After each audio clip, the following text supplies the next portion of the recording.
Good morning, सुप्रभात सभी को। कल मैं आपको एग्जाम्पल नंबर 16 तक करा चुका था। अब आप एग्जाम्पल नंबर 17 देखेंगे।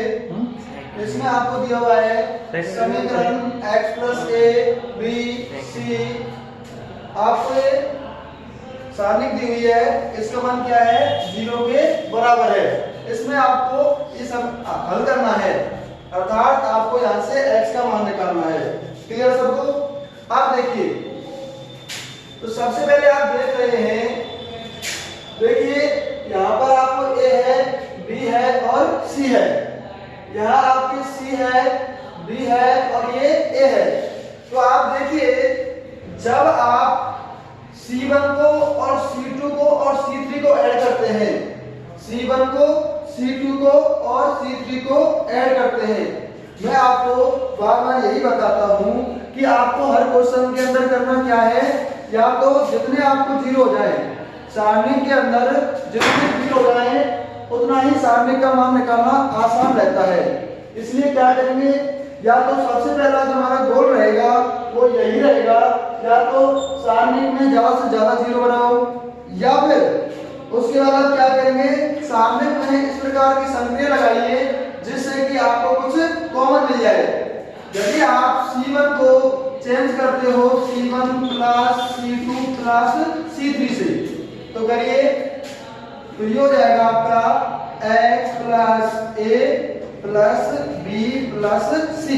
क्या कर रहे हो आप, C1 को C1 + C2 + C3 से चेंज कर रहे हो। तो कर दीजिए, x + a क्या जोड़ेंगे, b + c। तो ये आपका हो जाएगा x + a + b + c। इसी प्रकार इन तीनों को जोड़िए, क्या मिलेगा, x + a + b + c। इन तीनों को जोड़िए, क्या मिलेगा, x + a + b + c। Clear है सभी को? अब देखिए, आपने C2 में और C3 में कोई चेंज नहीं किया है, तो आप क्या करेंगे, C1 C2 को और C3 को जैसा कि जैसा लिख देंगे। तो b x + b और b, c a और x + c, और ये आपको दिया हुआ है = 0 के। क्लियर है? अब देखो, आप देख रहे हो C1 में प्रत्येक अवयव क्या है, x + a + b + c। तो आप C1 में से x + a + b कॉमन ले सकते हैं। कॉमन लीजिए तो आपको मिलेगा x + a + b + c। तो बताइए आपका क्या बचेगा, 1, इधर भी 1, यहाँ पे भी 1। ये आपका b c x + b a b x + c, और इस सारणी का मान क्या है, 0। क्लियर? अब देखिए, जब आपको 1 मिल जाए तो आप आसानी से 0 बना सकते हैं। तो क्या करेंगे, मैं इस अवयव को और इस अवयव को 0 बनाना चाहता हूँ। क्या कर रहा हूँ मैं, a11 को और a21 को 0 बनाना चाहता हूँ। तो क्या करेंगे बताइए, यदि आप R1 में से क्या रिप्लेस कर दीजिए, R1 - R3। जब आप R1 में से R3 घटाएंगे तो आप 1 में से घटाएंगे तो क्या मिलेगा, 0। इसी प्रकार आप जब R2 को चेंज करके R2 - R3 से, तो देखिए 1 में से 1 जाएगा तो क्या मिलेगा, 0। तो आपको इस प्रकार की संक्रिया लगानी है जिससे कि आपको क्या मिल जाए, 0 मिल जाए। तो ये हो जाएगा आपका x + a + b + c। सबसे पहले जिस पंक्ति में आपने चेंज नहीं किया है उसको ऐसे कैसे लिखिए। तो आपको किसने चेंज नहीं किया है, आपने R3 में कोई भी चेंज नहीं किया है। तो सबसे पहले आप R3 को लिखिए, ये हो जाएगा आपका 1 b और x + c। क्लियर है? अब देखो, आप एक, अब क्या करना है, R1 को रिप्लेस करना है R1 - R3 से, अर्थात आपको 1 में से 1 घटाएंगे तो क्या मिलेगा, 0। b में से आप क्या करेंगे, b में से b घटाएंगे तो क्या मिलेगा आपको, 0। क्लियर है? उसके बाद आप c में से क्या घटाएंगे, x + c, तो क्या क्या मिलेगा माइनस के x। क्लियर है? देखिए 1 में से 1 घटाएंगे तो क्या मिलेगा 0, b में से b सब्ट्रैक्ट करेंगे तब भी क्या मिलेगा 0, और जब c में से x प्लस c सब्ट्रैक्ट करेंगे तो क्या मिलेगा माइनस के x। इसी प्रकार R2 में से क्या सब्ट्रैक्ट करना है आपको R3 करिए, 1 में से 1 को सब्ट्रैक्ट करेंगे क्या आएगा 0, x प्लस b में से b घटाइए क्या मिलेगा x, और a में से आपको हटाना है x प्लस c, तो ये हो जाएगा a minus x minus c, और ये बराबर है 0 के। अब आप देख रहे हैं C1 में या R1 में दोनों में दोनों 0 है, तब आसानी से आप इस आलेख का मान निकाल सकते हैं। तो आप चाहे इसका मान प्रथम पंक्ति के अनुसार निकालिए या फिर प्रथम स्तंभ के अनुसार, कैसे भी निकाल सकते हैं। तो मैं प्रथम पंक्ति के अनुसार मान निकाल रहा हूं, प्रथम पंक्ति के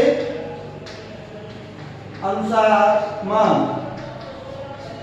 तो ये तो ऐसे रहेगा x plus a plus b plus c, 0 into इसकी उदाहरण इसका सेकेंडल। अब देखिए इसका सेकेंडल कुछ भी हो, इसका सेकेंडल क्या होगा f11। भाई देखिए प्रथम पंक्ति के अनुसार सारणी का मान क्या होगा बताइए, a11 into f11 plus a21 into f21 plus a13 into f13। आप जानते हो जो इस सारणी का मान है प्रथम पंक्ति के अनुसार क्या होगा a11 into f11 plus a12 into इसका सेकेंडल प्लस a13 इंटू इसका सेकेंडल। अब देखिए यहाँ पर मान रख दीजिए, तो x plus a plus b plus c, a11 क्या है 0 इंटू f11। देखिए f11 में इसलिए नहीं निकाल रहा हूं, a11 का मान क्या है 0, f11 का मान कुछ भी हो, आप जब 0 से मल्टीप्लाई करेंगे तो आपको क्या मिलेगा 0।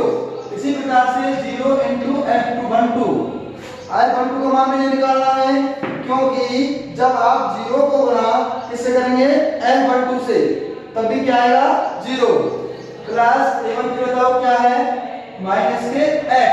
अब देखिए इसके सेकेंडल के लिए चिन्ह किसका आएगा प्लस का, क्योंकि 1 प्लस 3 क्या है सम, और मैं आपको पहले बता चुका हूं जब 1 i प्लस z क्या होता है सम, इस स्थिति में जो चिन्ह आता है किसका आता है प्लस का। अब इसकी उदाहरण दीजिए a13, तो ये कैंसिल हो जाएगा, ये कैंसिल हो जाएगा, तो बताइए क्या मिलेगा आपको 0 x 1 और b। क्लियर सभी को? तो ये हो जाएगा आपका, ये बराबर आपको दिया हुआ है 0 के, x plus a plus b plus c into ये 0 प्लस 0 माइनस x, हो जाएगा आपका 0 माइनस x, बराबर है आपको ये 0 के। तो x plus a plus b plus c into x square बराबर 0। अब देखिए a इंटू बी बराबर 0 है, इसका मतलब या तो ये 0 होगा या फिर ये 0 होगा, या तो एक्स स्क्वायर बराबर 0 होगा या फिर x plus a plus b plus c बराबर 0 होगा। तो यहाँ से x क्या आएगा 0, यहाँ से x क्या मिलेगा minus a plus b plus c। Clear सभी के? दोबारा से देखिए मैं ये कह रहा हूं आपको दिया था इस क्वेश्चन के अंदर इस जो डिटरमिनेंट है इस सारणी का मान 0 के बराबर है, आपको इसको हल करना है, इसका मतलब आपको अज्ञात राशि x का मान निकालना है। तो आप क्या करेंगे, सबसे पहले आप इस सारणी का मान निकालेंगे। मैंने आपको बताया था जब आपको सारणी का मान निकालना हो तो आप सारणिकों के गुणधर्मों की सहायता से उस सारणी का मान निकालेंगे, तो आपकी जो कैलकुलेशन है वो बहुत आसान हो जाएगी। तो आप इस प्रकार से गुणधर्म लगाएंगे जिससे कि आपको या तो सारणी के अंदर ज्यादा से ज्यादा अवयव 0 बन जाए या फिर आप उसमें से कुछ कॉमन ले सकते हैं। अब देखिए जब मैं C1 को C1 plus C2 plus C3 से रिप्लेस करता हूँ, तो बताइए आपका C1 में सारे अवयव क्या हो जाएंगे, x plus a plus b plus c। Clear है? तो आप x plus a plus b plus c x1 से कॉमन ले सकते हो। आप प्रथम स्तंभ से x plus a plus b plus c common ले सकते हैं, तब आपको मिलेगा ये सारणी बराबर 0। अब आपको 1 दिया हुआ है, तब आसानी से आप इस अवयव को और इस अवयव को 0 बना सकते हैं। आप R1 में से R3 कैंसिल कर दीजिए और R2 को चेंज कर दीजिए R2 माइनस R3 से। जब आप R1 की जगह पे क्या रखेंगे, R1 माइनस R3 और R2 को आप चेंज करेंगे R2 माइनस R3 से, तो आपको मिलेगा x plus a plus b plus c, तो पहले से ही बात है, तो आपको मिलेगा 0 0 minus x 0 x minus c minus a minus x minus c 1b x plus c, और ये आपको बराबर दिया हुआ है 0 के। क्लियर है? आप देखो प्रथम पंक्ति के अनुसार आपको सारणी का मान निकालना है, चाहे फिर आप प्रथम स्तंभ के अनुसार सारणी का मान निकालो। प्रथम पंक्ति या प्रथम स्तंभ के अनुसार हम सारणी का मान इसलिए निकाल रहे हैं क्योंकि मैं आपको बता रहा था आप उसी पंक्ति और उसी स्तंभ के अनुसार सारणी का मान निकालते हैं जिसमें ज्यादा से ज्यादा 0 होते हैं, और आप देख रहे हैं कि पहली पंक्ति और पहले स्तंभ दोनों में ही 2 2 0 है, तो आप पहली पंक्ति के अनुसार भी सारणी का मान निकाल सकते हैं और दूसरी पंक्ति के पहले स्तंभ के अनुसार भी सारणी का मान निकाल सकते हैं। और आप जानते हैं प्रथम पंक्ति के अनुसार जो सारणी का मान है वो क्या होता है, a11 इंटू इसका सेकंडर प्लस a12 इंटू इसका सेकंडर प्लस a13 इंटू इसका सेकंडर। और आप सेकंडर के लिए प्लस माइनस जानते हो, यदि i प्लस j तो आप आसानी से इस सारणी का मान निकाल सकते हैं। तो आपको आ गया x स्क्वायर बराबर 0 और x plus a plus b plus c बराबर 0। तो यहाँ से x बराबर हो जाएगा 0 और यहाँ से x हो जाएगा आपका minus a minus b minus c। Clear है? अगला क्वेश्चन देखिए।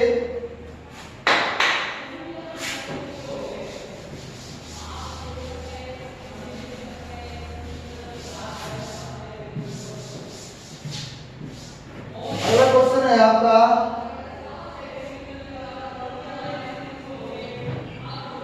सिद्ध कीजिए कि क्वेश्चन नंबर 18 एग्जाम्पल नंबर 18 आपको सिद्ध करना है to prove x y z x y z x square y square z square x square y square z square y z zx xy बराबर है 1 1 1 x square y square x square y square z square x cube y cube z cube x cube y cube और z cube, और ये बराबर है y minus z y minus z minus x z minus x minus y into x y plus y z into z x y plus y z plus z x. Clear है? अब देखिए आपको सिद्ध करना है कि ये दोनों सारणी बराबर हैं और इनका जो सारणी का मान है वो क्या है, y minus z into z minus x into x minus y into x y plus y z plus z x. Clear है? अब देखिए सबसे पहले मैं ये प्रूव कर रहा हूं कि ये दोनों सारणी क्या हैं, बराबर हैं। इस क्वेश्चन के अंदर आपको करना क्या है, सबसे पहले तो आप इन दोनों सारणिकों को बराबर प्रूव करेंगे। तो करिए। अब आप देख रहे हैं यहाँ पर x है, यहाँ x स्क्वायर है और यहाँ पर y जेड है। मैं इसको सॉल्व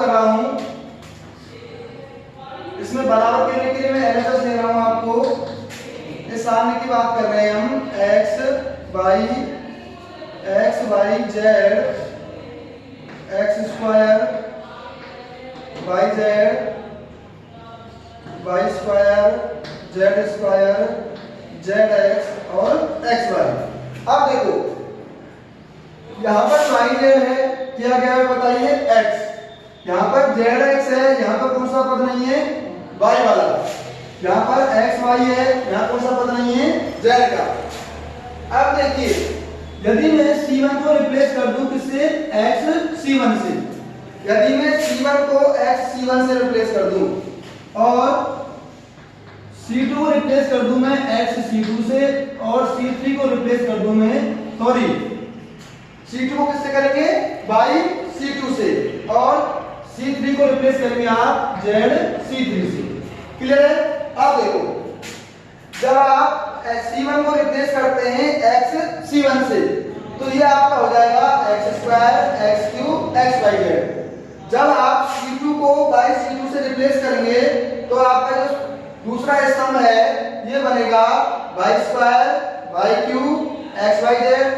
और जब आप C3 को जेड C3 से रिप्लेस करेंगे तो आपका जो तीसरा स्तंभ है वो बनेगा जेड स्क्वायर जेड क्यूब और एक्स वाई जेड।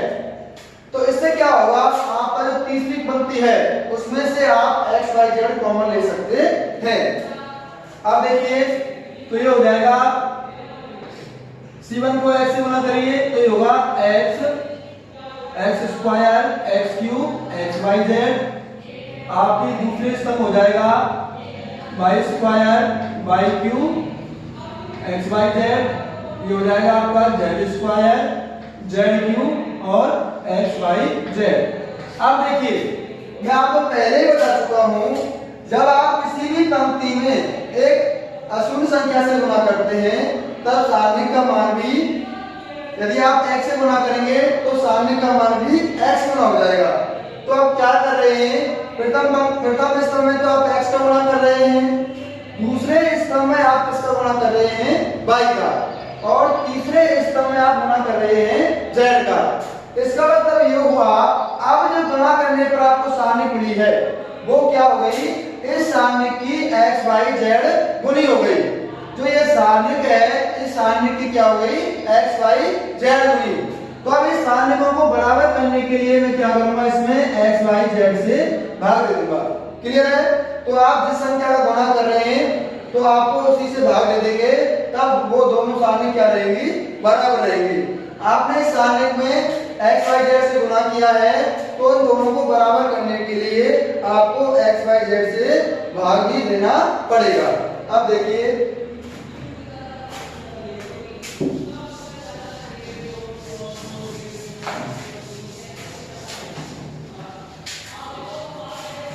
अब देखो, अब यहां से आप तीसरी पंक्ति से x y z कॉमन ले सकते हैं। तो लीजिए x y z बाहर कीजिए, x y z बटे x y z। क्या कर रहा हूं मैं, तीसरी पंक्ति से x y z कॉमन ले रहा हूं। तो ये आपको मिलेगा x square y square z square. ये है आपका x cube y cube z cube. और आपका जो तीसरी पंक्ति है वो क्या बनेगा, 1 1 1। अब देखो x y z से x y z कैंसिल हो जाएगा। अब यहाँ पर आपको इस सारणिक के और इस सारणिक के अवयव तो लगभग समान है। सिर्फ आपको क्या है, जो इसकी तीसरी पंक्ति है, इसकी जो पहली पंक्ति है वो इस सारणिक की क्या है, तीसरी पंक्ति। अर्थात जो पंक्ति है सिर्फ उनका क्रम चेंज है। इसमें जो तीसरी पहली है वो इसमें तीसरी है, इसमें जो दूसरी है वो इसमें पहली है, और इसमें जो तीसरी है वो आपकी दूसरी है। तो आप एक गुणन पंक्तियों को चेंज करने का एक गुणन पढ़ चुके हो, कौन सा बताइए, कि यदि सारणी की पंक्तियों को, किन्हीं भी दो पंक्तियों को चेंज करें, यदि किसी भी सारणी की किन्हीं भी दो पंक्तियों को चेंज करें तो सारणी का मान तो वही रहता है, सिर्फ चिन्ह परिवर्तित हो जाता है। तो आप क्या करेंगे, मेरे को क्या चाहिए, 1 1 1 प्रथम पंक्ति में चाहिए, तो मैं क्या करूंगा, पहली पंक्ति और तीसरी पंक्ति को इंटरचेंज कर दूंगा।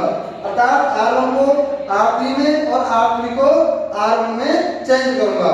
तो आप क्या करेंगे, R1 को चेंज करेंगे R3 से और R3 को चेंज करेंगे R1 से।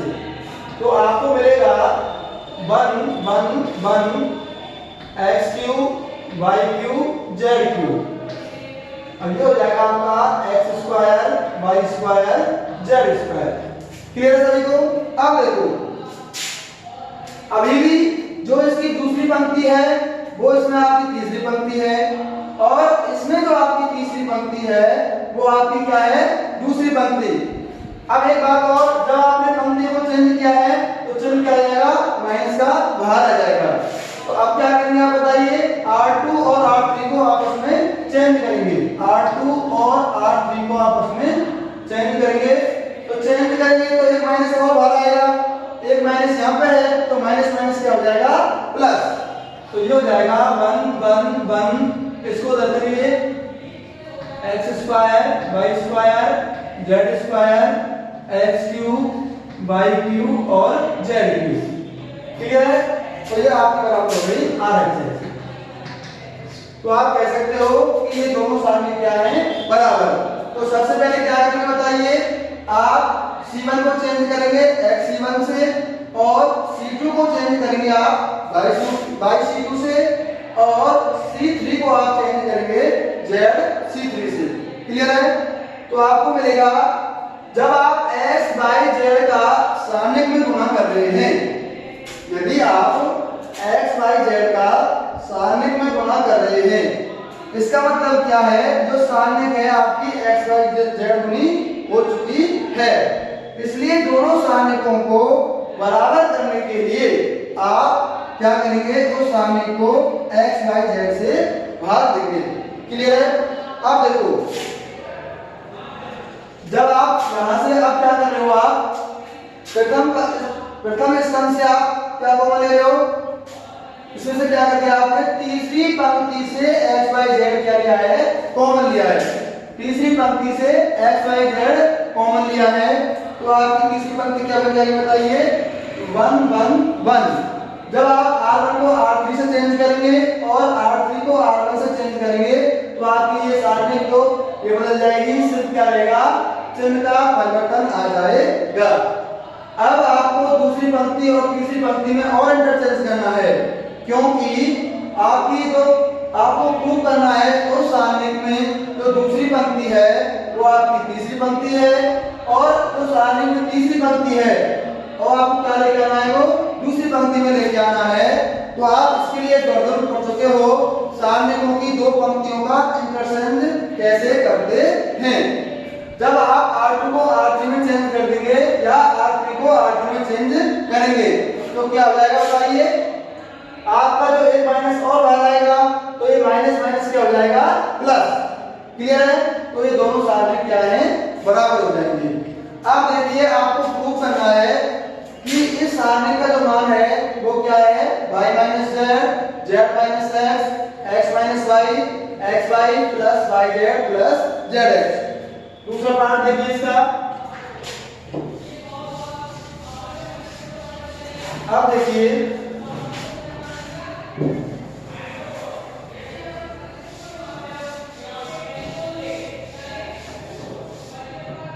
आपको गिवन है, सारणी दी है 1 1 1, x square y square z square x cube y cube और z क्यूब। और आपको प्रूव करना है कि इस सारणी का जो मान है वो बराबर है y minus z, z minus x, x minus y into xy plus yz plus zx की। तो क्या करेंगे आप, सबसे पहले क्या करेंगे आप, देखिए आपको 1 1 1 दिया हुआ है, क्या दिया हुआ है, 1 1 1 दिया हुआ है। तो सबसे पहले आप चेंज करेंगे R1 को, क्या करेंगे आप, R1 को चेंज करेंगे। आप जो ये अवयव है इसको 0 करेंगे और इसको 0 करेंगे। तो बताइए, यहाँ पे 1 है, यहाँ पे 1 है, यहाँ पे भी 1 है, तो इसको चेंज कर सकते हो C1 माइनस C2 से, और C2 को चेंज कर सकते हो आप C2 माइनस C3 से, क्योंकि जब आप 1 में से 1 घटाएंगे तब भी आपको 0 मिलेगा, और 1 में से यहाँ पर जब C2 माइनस C3 करेंगे तब भी 1 माइनस 1 करना पड़ेगा आपको, वो भी क्या मिलेगा 0। तो आप क्या करेंगे, C1 को चेंज करेंगे C1 माइनस C2 से, और C2 को चेंज करेंगे C2 माइनस C3 से। तो बताओ क्या आएगा, क्या मिलेगा आपको बताइए। तो ये हो जाएगा आपका C1 को चेंज करना है C1 माइनस C2 से, तो 0 x square minus y square, और ये हो जाएगा आपका x cube minus y cube. Clear है।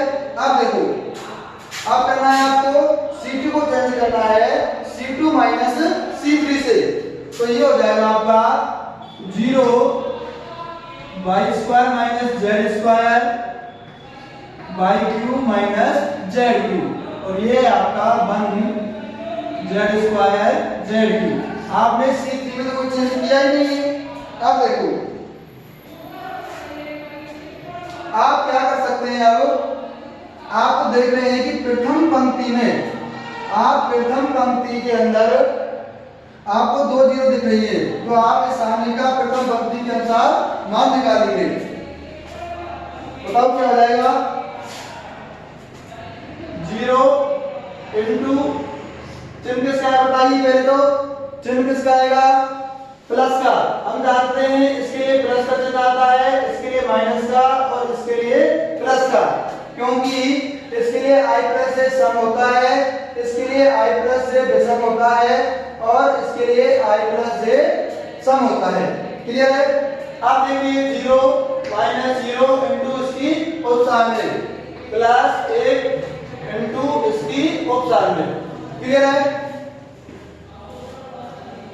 अब देखो, आप इसकी उपसारणी निकाल लेना, इसकी उपसारणी निकाल लेना, तो जब इसका मान 0 को गुणा इससे करेंगे तो क्या मिलेगा 0, 0 को गुणा इससे करेंगे तब भी क्या मिलेगा 0। आप एक ही उपसारणी बताइए क्या होगी, इसको हटाएंगे और इसको हटाएंगे, यानी कि पहली पंक्ति हटेगी और तीसरा स्तंभ हटेगा, तो इसकी उपसारणी हो जाएगी आपको x स्क्वायर माइनस वाई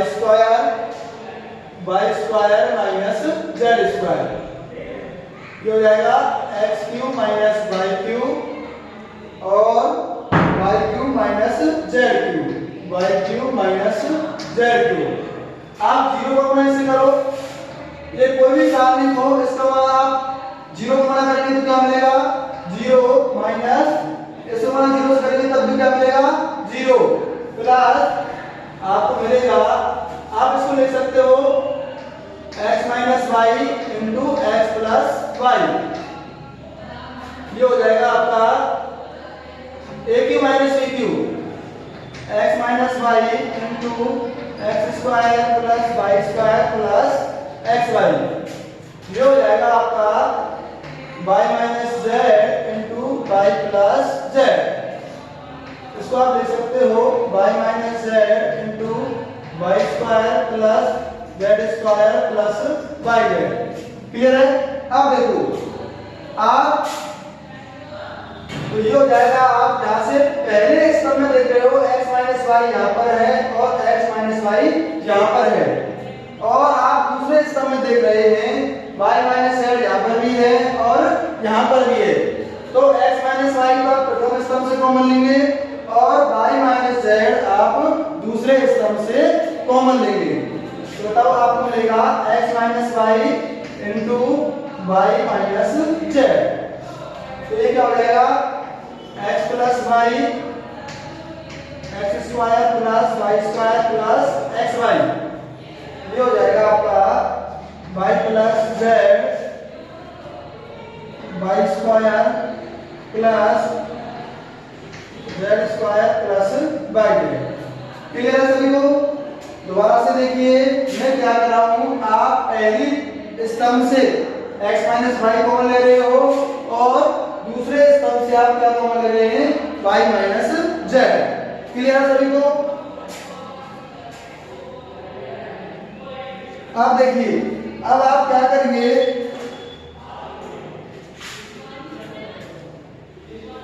अब आप क्या करना है आपको, देखो यहाँ पर y है, यहाँ पर भी y है, आप इसको जितना छोटा करेंगे, आप इस कैलकुलेशन को यहाँ से x और y z को जितना डिलीट करेंगे आपकी जो कैलकुलेशन है वो उतनी ही आसान हो जाएगी। तो आप क्या करेंगे, आप C2 को चेंज कर सकते हो C2 माइनस C1 से। इससे आपको क्या बेनिफिट मिलेगा देखिए एक बार, x minus y into y minus z. आपको जो C2 है वो किससे रिप्लेस करना है, C2 माइनस C1 से। करिए, आप C1 में कोई चेंज नहीं कर रहे हैं तो आप क्या करेंगे, C1 को ऐसे कैसे रखेंगे, तो ये हो जाएगा आपका x plus y x square plus y square plus x y. अब देखो आपको क्या करना है, y प्लस z में से सब्ट्रैक्ट करना है x प्लस y, तो ये हो जाएगा आपका z माइनस x। क्या बचेगा, z माइनस x। जब आप y square plus z square plus yz में से इसको सब्ट्रैक्ट करेंगे, जब आप इसमें से इसको घटाएंगे तो y स्क्वायर से कैंसिल हो जाएगा और आपको मिलेगा, देखिए y square plus z square plus yz में से आपको हटाना है x square plus y square plus xy, तो आपको मिलेगा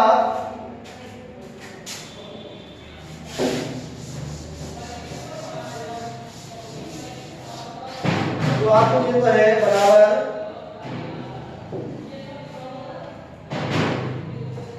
x minus y into y minus Z.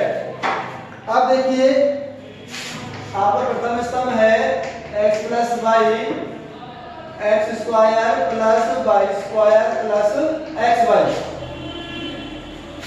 Z minus x.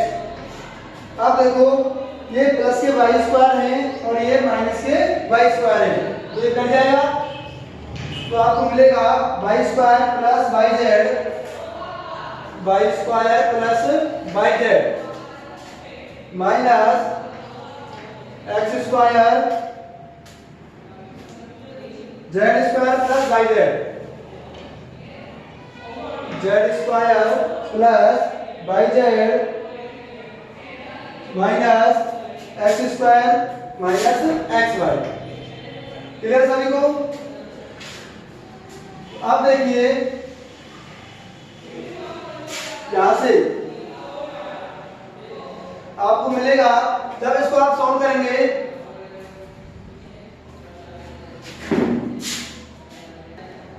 अब देखिए ये हो जाएगा आपका